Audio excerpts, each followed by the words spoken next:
Phuket Elephant Sanctuary kasi Phuket is really known for having wildlife, especially having elephants, gano'n. So, super interesting.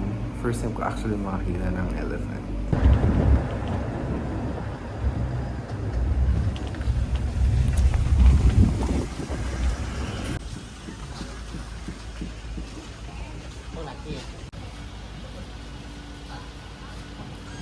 The successful rehabilitation of Kanika and Madi.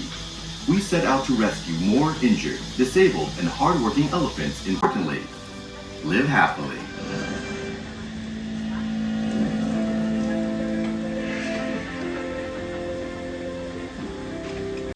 So, nanood kami ng parang documentary and guideline video. So, super exciting!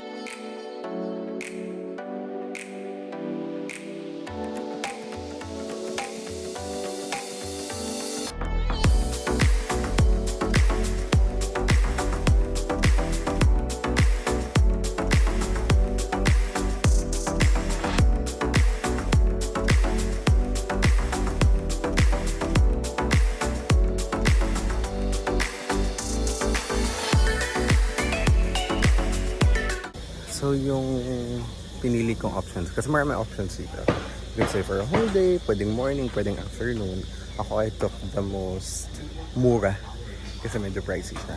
Well, it's for a good cause kasi. So, I'm doing the canopy walk. So, yan, parang bridge. So, you're from a good distance. Pero kita mo from an upper view yung mga elephants. Tapos super saya mag-feed. Pero medyo nakakatakot kapag lumapit ka na kasi syempre, exercising caution.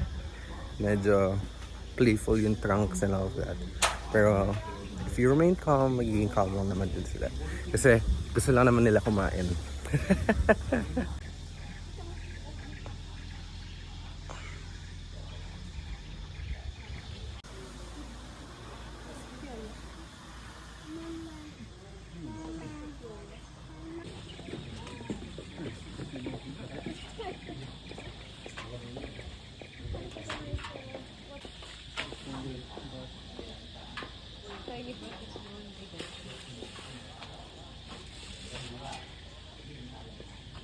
Wow. Elephant have one people take care of them.